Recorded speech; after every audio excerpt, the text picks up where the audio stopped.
But as you now know, individuals such as Chauncey Billups, Damon Jones, and Terry Rozier were taken into custody today. Former, current NBA players and coaches.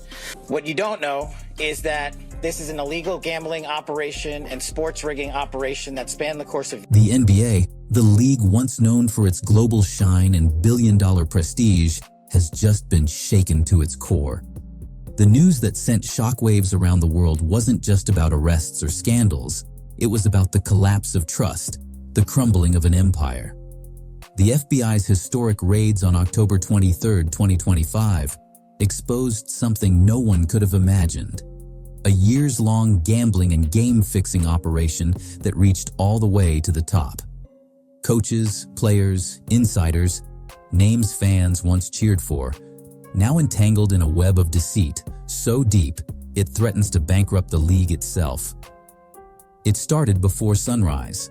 At 6 a.m., the FBI descended on luxury homes and hotels across the country. Portland Trail Blazers coach and Hall of Famer Chauncey Billups was taken into custody at his Portland residence. In Orlando, Miami Heat guard Terry Rozier was arrested in his hotel room just hours after playing.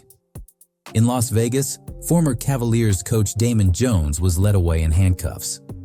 What the FBI uncovered was far more sinister than anyone expected. A sprawling network connecting NBA insiders to the most powerful organized crime families in America. The words of FBI Director Kash Patel made it clear. This was not about small-time gamblers or isolated incidents.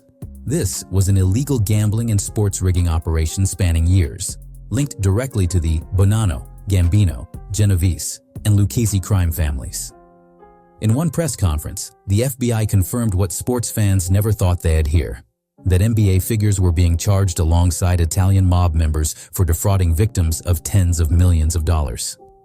Over 30 people across 11 states were arrested in what the Bureau described as one of the most complex criminal enterprises ever discovered in sports history. The magnitude was overwhelming. Conversations recorded, transactions tracked, shell companies exposed, a web so tightly woven it reached from locker rooms to underground poker games in Manhattan penthouses. The first operation, dubbed Nothing But Bet, involved insider leaks, NBA players and staff tipping off gambling rings with private information before it became public. Injury reports, lineup changes, player rest schedules, data worth millions in the betting world. Terry Rozier's case became the perfect example. Prosecutors said he texted his childhood friend Darrow Lair that he'd fake a hamstring injury and leave a game early. Moments later, more than $200,000 in bets were placed on his under stats.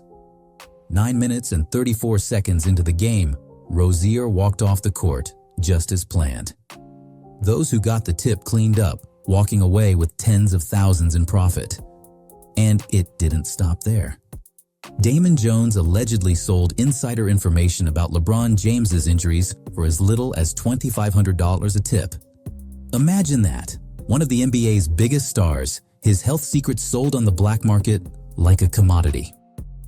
In one text message before a Lakers vs. Bucks game, Jones wrote only 3 words: "Bet Bucks, player out." That simple message turned into thousands in illicit profit when LeBron didn't play. But what made jaws drop was the second part of the investigation, Operation Royal Flush. This wasn't just sports betting. This was full-on mafia-level poker fraud.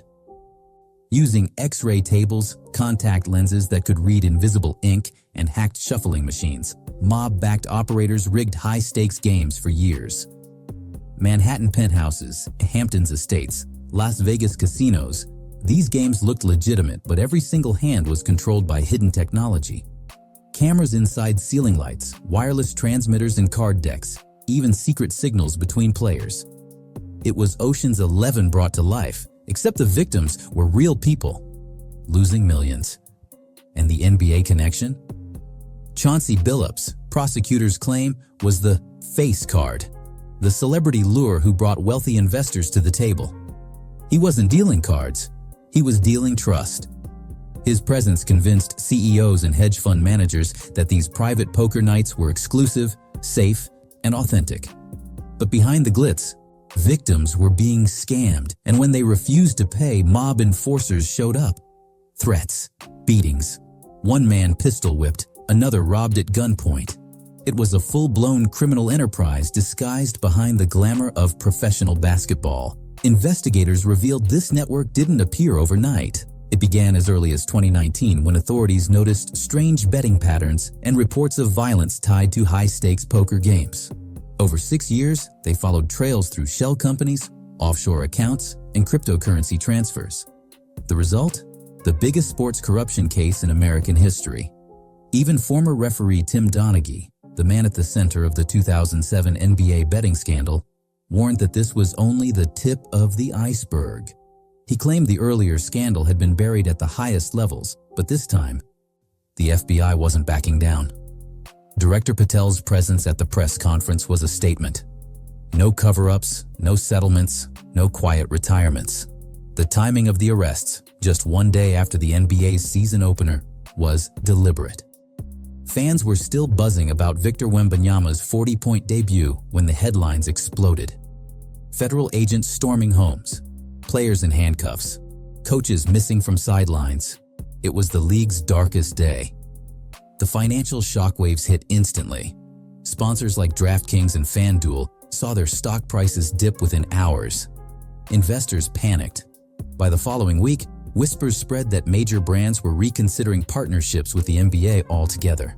Analysts estimated losses could reach billions if betting companies severed ties.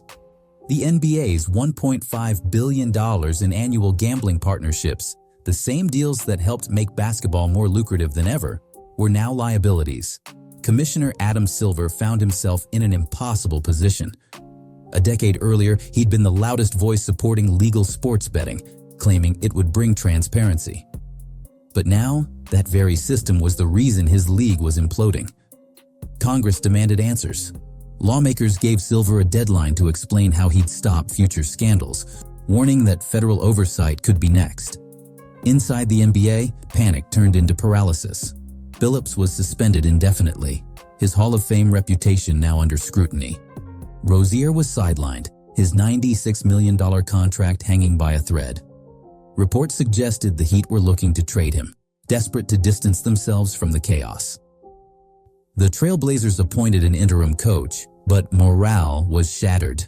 Behind the scenes, the league's legal team prepared for lawsuits, sponsor withdrawals, and potentially the unthinkable, bankruptcy protection if major contracts fell apart. And as if the legal disaster wasn't enough, the public backlash was brutal. Fans flooded social media demanding lifetime bans for everyone involved. ESPN's roundtables turned into courtroom debates. Shaquille O'Neal admitted he was ashamed that players had risked everything for pocket change. Charles Barkley called them stupid for destroying careers over greed. Kenny Smith took a softer view, suggesting gambling addiction might explain their reckless choices. But in the end, no one could defend what had happened. As prosecutors continued their investigation, they hinted at even darker possibilities. Unnamed co-conspirators were listed in the indictments, people believed to have ties to more teams and possibly even other sports leagues. Some analysts speculated the NFL or NCAA could be next, given the enormous money involved in betting markets. The FBI confirmed more arrests were coming. Trials were set for November, but insiders whispered that plea deals were already being discussed behind closed doors. For the NBA, the consequences are staggering. Decades of credibility shattered overnight. Fans questioning whether games were ever truly fair. Sponsors on edge. Teams bleeding money. Some executives have privately admitted that if key sponsors withdraw and viewership drops, the league could face insolvency within a year. The phrase NBA bankrupt has gone from a wild headline to a looming possibility. The FBI says they have over 3,000 hours of recorded conversations and reams of financial records. Prosecutors believe the evidence is strong enough to send several defendants to prison for decades. Federal charges like wire fraud and money laundering carry sentences of up to 20 years each. But the deeper cost isn't just financial, it's emotional. The betrayal fans feel, knowing their heroes might have been playing a rigged game, is something no press release can fix. Former players and commentators have warned this scandal will haunt basketball for generations. Some are even calling for Chauncey Billups' Hall of Fame status to be revoked if convicted. The ripple effect extends to youth leagues and college programs, where fears of copycat betting schemes are already spreading. The once proud symbol of American basketball excellence now stands as a cautionary tale of greed, temptation, and corruption. As the trials approach, the NBA is holding its breath. The outcome could determine whether the league rebuilds or collapses entirely under the weight of its own scandal. Either way, October 23, 2025 will go down as the day the NBA's billion-dollar empire cracked open and the world finally saw what was hiding beneath the shine. The trust is gone, the damage is done, and the question remains: can basketball ever truly recover from this?